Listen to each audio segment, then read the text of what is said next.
Narration 1. The air in the grand chamber of Virelli's Prime shimmered with soft blue light, cast by floating orbs that drifted lazily above the polished floor.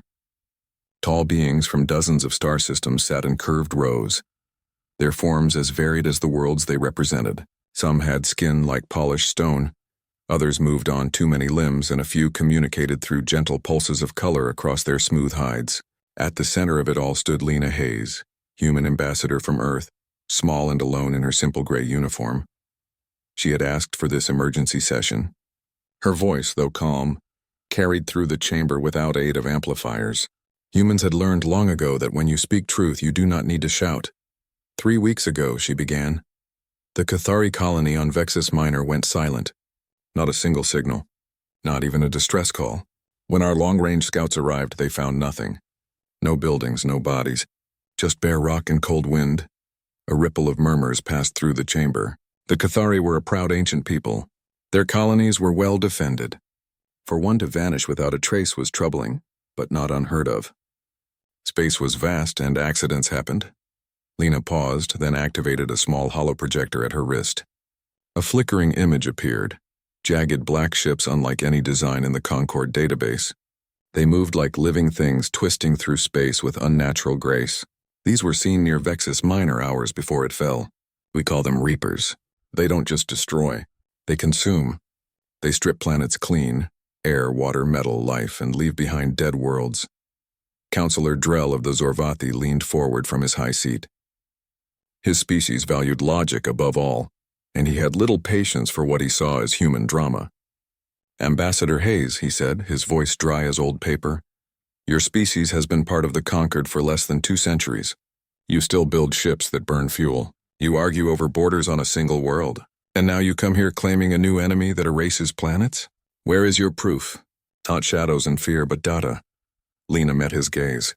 We lost 2 scout vessels trying to get that data. Only 1 escape pod made it back. The pilot was changed. His mind was gone. His body was covered in black veins that pulsed even after death. Our scientists barely contained it before it spread. A low hiss came from the Luminae delegation. The Luminae were peaceful, their bodies made of light and thought. They hated violence in any form. One of them spoke, voice like wind through glass. Perhaps this is a natural phenomenon, a cosmic storm, or a disease, not an enemy. It attacks with purpose, Lena insisted. It avoids empty systems. It targets populated ones. It learns, it adapts. Last week, it hit the mining outpost on Gelta 9. Human and Zorvathi workers, all gone. But the Reapers bypassed the nearby asteroid belt full of raw ore. They only wanted what lived. Drell waved a 3-fingered hand dismissively. Coincidence or panic? Humans are known for overreaction. Remember your Red Scare? Your Y2K? You see threats in shadows. A few chuckles rose from the chamber. Lena's jaw tightened, but she did not raise her voice. I'm not asking you to panic. I'm asking you to prepare. Share sensor grids. Build early warning nets. Let our scientists work with yours. If this is real, and I swear it is, we must act together before it's too late. The Grand Speaker, an ancient being from the moss-covered world of Ilthar, finally spoke. Her voice was slow, heavy with age. The Conquered values peace. We do not rush to war based on rumors from a young species. We will monitor the fringe sectors. If your Reapers are real, we shall deal with them in due time. Lena knew then that she had lost. The council would wait. They always waited, until the fire reached their own homes. She bowed slightly, a human gesture few understood. Then I have said all I can. She turned and walked slowly from the chamber, her boots clicking softly against the crystal floor. Behind her, the debate resumed, light and careless. Outside, the twin sons of Virelli's cast long shadows. Her aide, a young man named Paul, waited by their shuttle. How'd it go? He asked, already knowing the answer. They laughed, Lena said, not looking at him. Drell called us children playing with fire, Paul sighed. They'll learn. Not before it's too late, she replied. She stopped at the edge of the landing pad and looked up at the sky, where distant stars blinked like cold eyes. When they finally understand, they'll beg for help. And we'll give it, because that's who we are. She turned to him, her eyes hard but not cruel. But they should remember this day, the day they heard the warning, and chose to mock it. Back on the shuttle, as it lifted into the thin atmosphere, Lena opened a secure channel to Sol Command. "This is Ambassador Hayes. Request immediate clearance for priority black alert. Authorization Lima 79er. The Reapers are real, and the Conquered won't listen." The reply came quickly, voice tight with concern.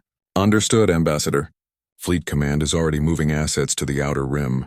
We'll be ready." Lena closed her eyes. Earth had believed her. That was something. But belief alone wouldn't stop what was coming. She thought of her niece back in Colorado, playing in a sunlit yard, unaware that the sky might one day go dark forever. The shuttle broke orbit, heading for the nearest jump point. Below, Varelli's prime glittered like a jewel, beautiful, peaceful, and utterly blind. Weeks passed. The Conquered did nothing. Trade routes stayed open. Diplomats exchanged gifts and poetry. The fringe colonies sent worried messages, but those were filed under minor disturbances. Then, without warning, the silence came. First Vexus Minor, then Gelta 9, then 3 more worlds in as many days. No explosions, no battles, just nothing. Entire populations gone, signals dead, planets cold. Panic began to spread, but still the Council hesitated. It could be a plague, Drell insisted during an emergency session. Or mass evacuation we were not told about. Lena watched from the human observation gallery, arms crossed. She said nothing. There was no point. That night, as she prepared to return to Earth, a priority alert flashed on her wrist terminal. It was from Sol Command, marked with the highest urgency. She read it once. Then again. Her hands did not shake, but her breath caught in her throat. The Reapers had crossed into Conquered core space.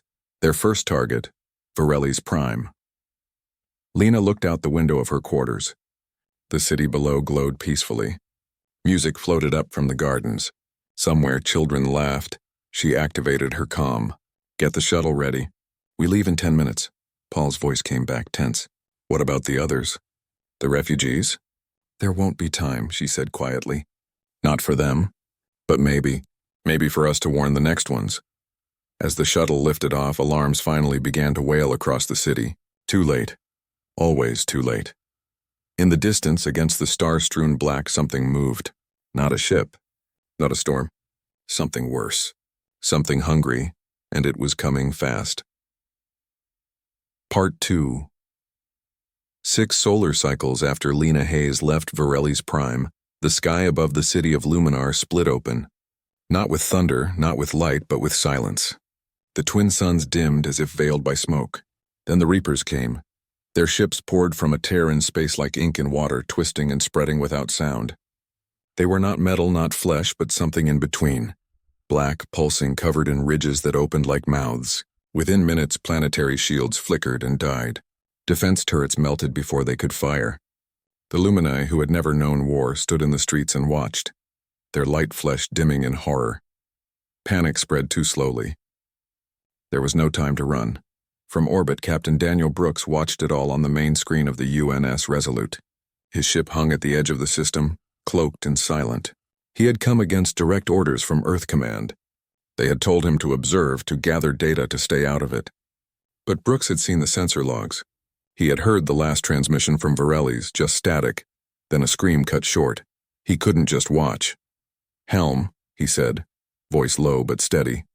"Drop cloak. Signal all battle groups. Execute plan Iron Shield." The Resolute shuddered as its stealth field collapsed. Around it, 7 other human ships powered up. Frigates, destroyers, one old but tough carrier called the UNS Dakota. They were outgunned, outnumbered, and alone, but they moved like wolves. Brooks didn't wait for the Concorde to ask for help.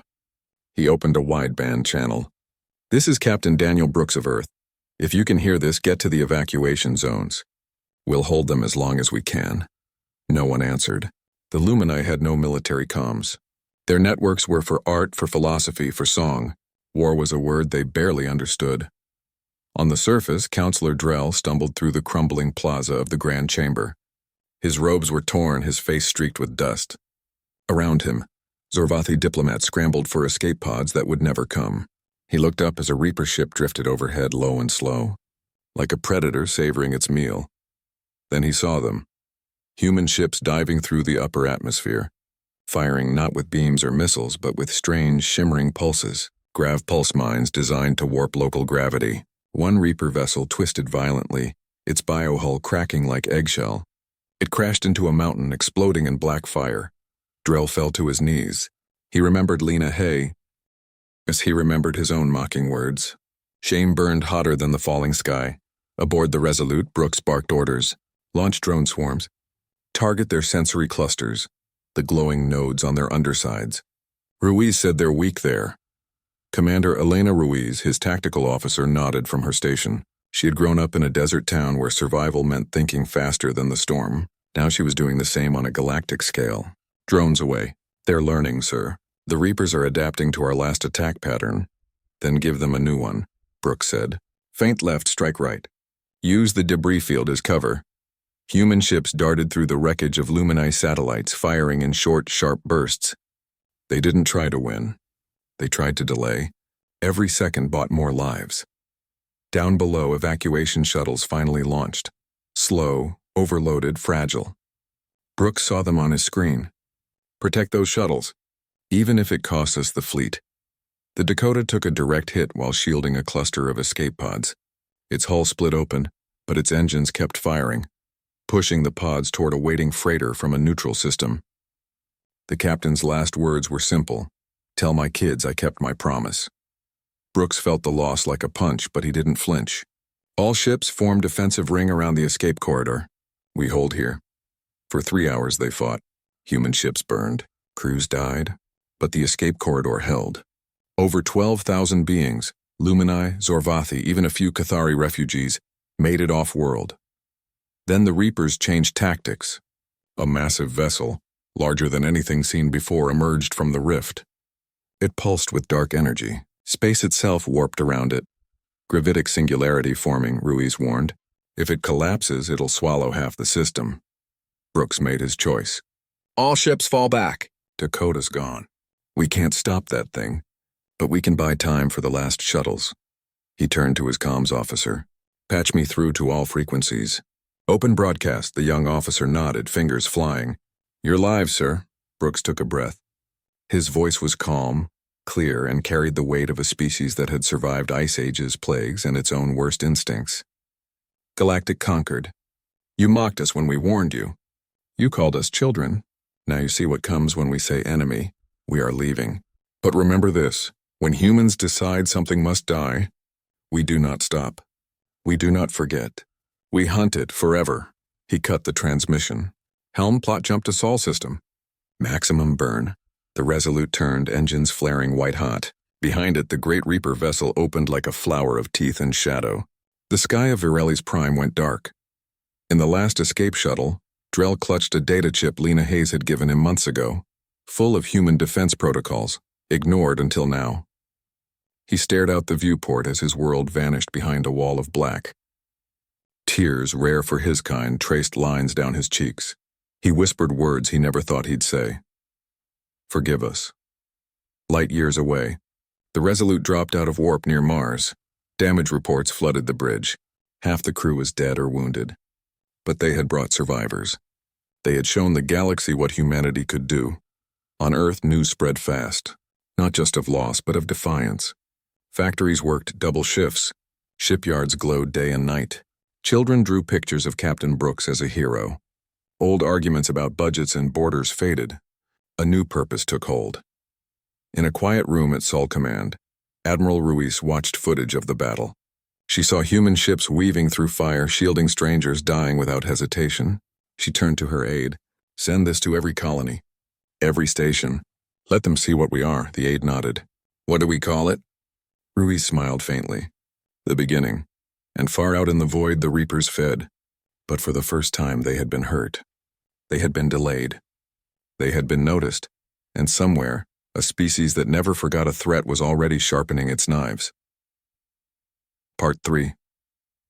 Mars' orbital shipyards never slept.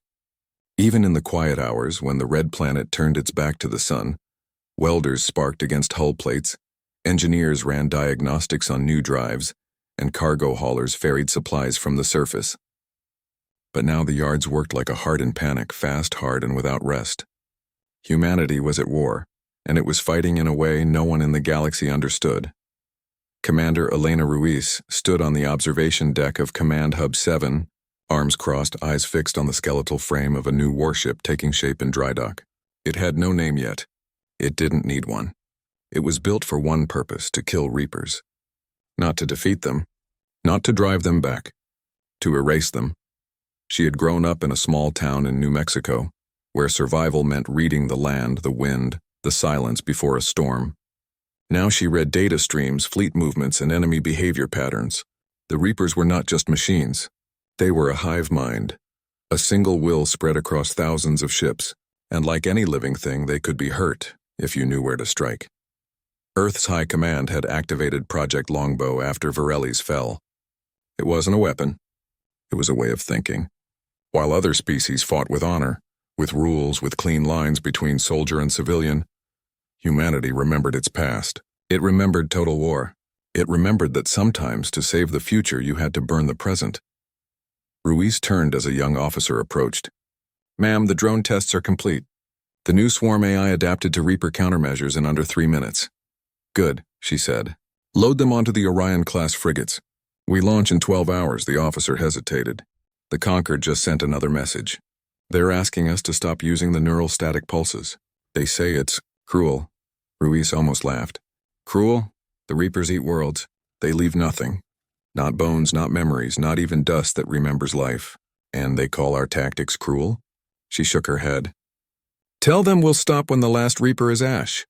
She walked down to the briefing room where captains and squad leaders waited. Among them was Sergeant Kyle Briggs, a Marine with scars on his arms and fire in his eyes. His unit, Reaper's Bane, had boarded a disabled Reaper vessel near the Helios Belt. They came back with nightmares and answers. "The thing inside isn't just a ship," Briggs said, voice rough. "It's alive, like a giant worm with 1,000 mouths. It talks not with words but with feelings, hunger, fear, rage, and it remembers us. It knows we heard it." Ruiz nodded. "That's why we're changing tactics. We don't just attack their bodies. We attack their mind." She pointed to a star map on the wall. "We're setting traps. Ghost fleets, empty ships broadcasting fake signals will draw Reaper swarms into the Helios Rift. Once they're inside, we collapse the rift with grav mines. No escape," one captain frowned. "That's a lot of resources for a trap." "It's not a trap," Ruiz said. "It's a lesson. We're teaching them that every move they make leads to death." Over the next weeks, human fleets moved like shadows across the outer rim. They didn't hold territory. They didn't build bases. They struck fast and vanished. They seeded nebulae with nanites that ate through Reaper bioarmor like acid. They hacked into old Concord comms relays and flooded them with false data, making the Reapers chase ghosts. And they boarded. Marine squads in hardened suits cut through Reaper hulls with plasma torches, fighting not soldiers but tendrils that lashed like whips and screamed in silent frequencies. Inside, they found chambers full of half-digested biomass, remnants of worlds long gone. Briggs's team recovered a data core from one ship. It held fragments of Lumine songs, Zorvathi poetry, even human lullabies, all twisted into a chorus of pain. "They're not just eating us," Briggs reported. "They're keeping pieces of us, like trophies." That changed everything. Ruiz ordered all recovered biomass to be incinerated in solar furnaces. No trace, no memory for the hive to use. She also approved a new protocol.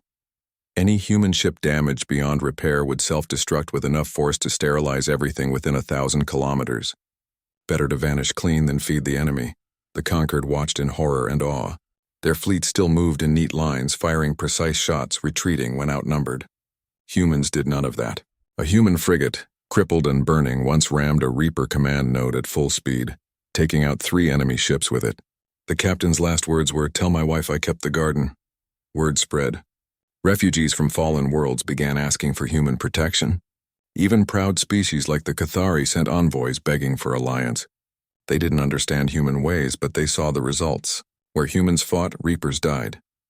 Back on Mars, Ruiz reviewed the latest battle logs. Losses were high, too high, but Reaper losses were higher. For every human ship lost, 5 Reapers fell. The math was brutal, but it worked. She received a message from Captain Brooks recovering from his wounds on Luna Base. "You're doing what we couldn't," he wrote. "Don't stop. Don't hesitate. They don't deserve mercy." She didn't plan to give any. One evening, as she walked the quiet halls of the command center, she passed a room where children of refugees played. A Lumini child, its light dimmed by grief, held a toy ship painted with Earth's colors. It whispered to a human boy, "Your people saved us." The boy nodded. "My dad says we don't let monsters win." Ruiz paused in the doorway unseen. She thought of her own childhood, of dust storms and coyotes, of learning that kindness matters, but so does strength. She returned to her office and opened a new file. Operation Nightfall. Not just defense. Not just delay. Total eradication. Autonomous hunter-killers, each carrying enough antimatter to crack a planet. Programmed to chase Reaper signatures across the galaxy for centuries. She typed the final order. Deploy when ready. Hunt until nothing remains. Outside, a new fleet launched from the shipyards. Sleek, dark, silent. No flags, no names. Just purpose. Far away in the dead zones between stars, the Reapers stirred. They had learned to fear the small, noisy species from the third planet. They had learned that humans did not forgive, did not forget, and now they were learning that humans never stopped hunting. Part 4. The Concord was broken. Not by war alone, but by shame. Its great halls on the neutral world of Ilthar stood half empty. Delegations from fallen systems had no home to return to. Others refused to come, hiding behind quarantine walls or old grudges. The dream of peaceful unity had cracked under the weight of black ships and silent skies. And now, with the Reapers pushing deeper into core space, the remaining members did the one thing they swore they never would. They begged Earth for help. A message arrived at Sol Command, sealed with the Grand Speaker's personal code. It was short. "We yield command. Lead us or we die."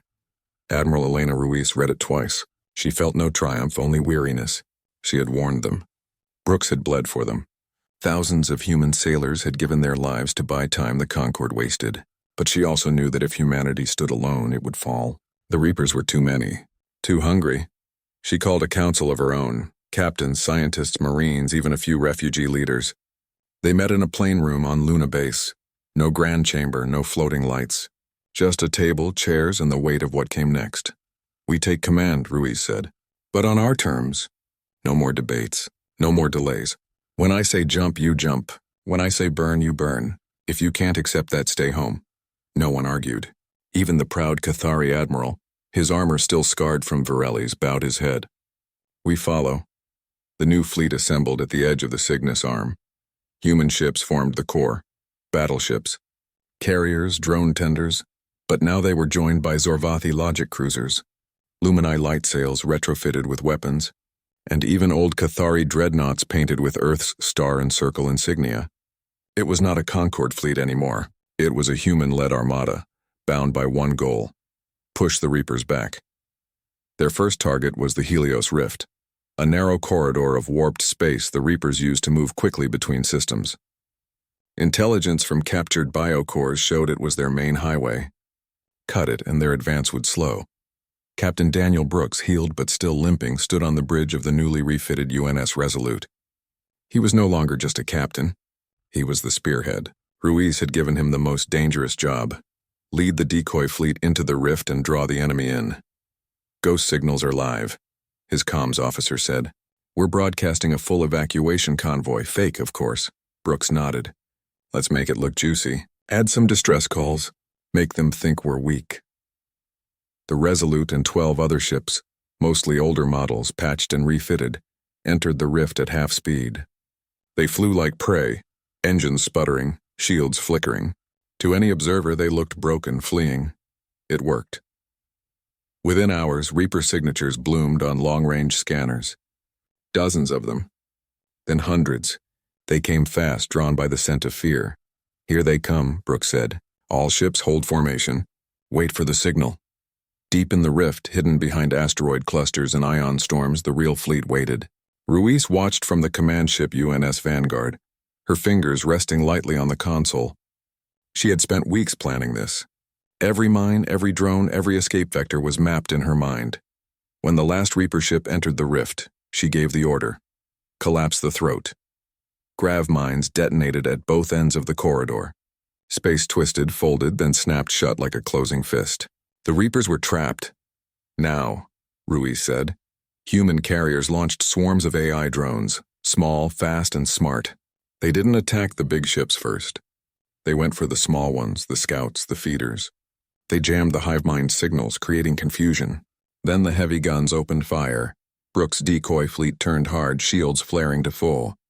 They fired not to kill, but to herd, pushing the Reapers into kill zones where mines and railguns waited. It was chaos, but it was human chaos, organized, brutal, and relentless.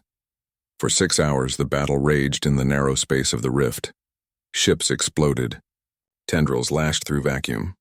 Marines boarded disabled Reaper vessels not to capture, but to plant antimatter charges and run.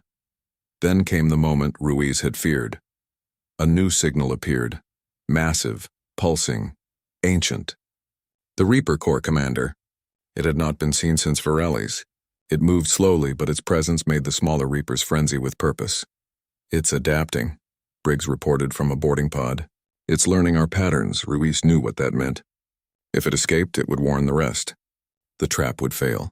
She opened a channel to Brooks. You know what to do. He didn't hesitate. Tell my kids I kept the garden. The Resolute broke formation. It charged straight at the Corps commander, engines burning white-hot. Brooks overloaded the ship's reactor, turned its hull into a bomb. He didn't eject. He stayed at the helm, guiding the ship like a spear. The explosion lit up the rift like a second sun. The Corps commander shattered. The smaller Reapers writhed, lost, their hive minds severed. Silence fell. Then cheers erupted across the fleet. They had done it. The rift was clear. The advance was broken, but Ruiz felt no joy.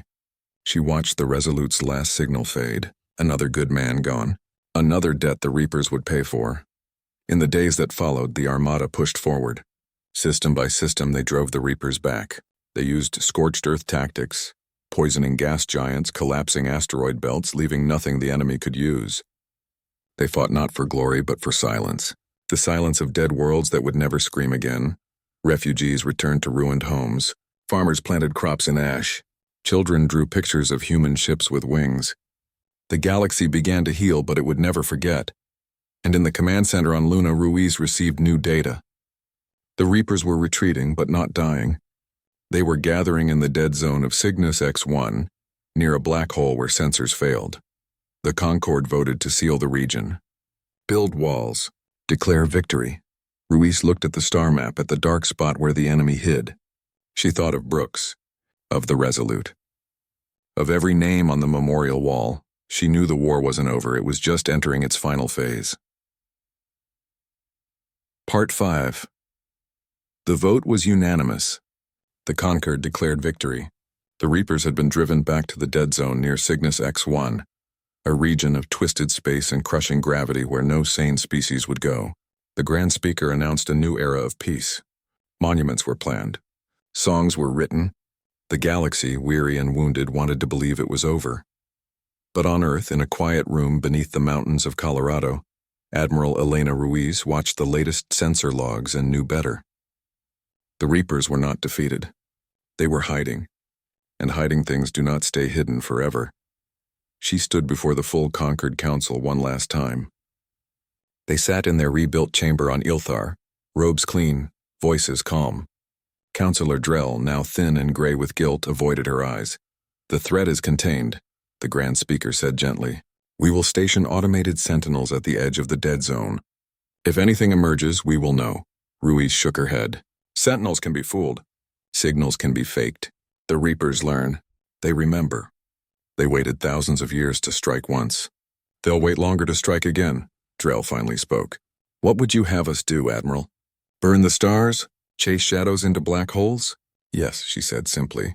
Silence filled the chamber. No one had ever spoken like that. Not in all the centuries of the Concord. We don't just guard the door, Ruiz continued. We go inside. We find the nest. We burn it down.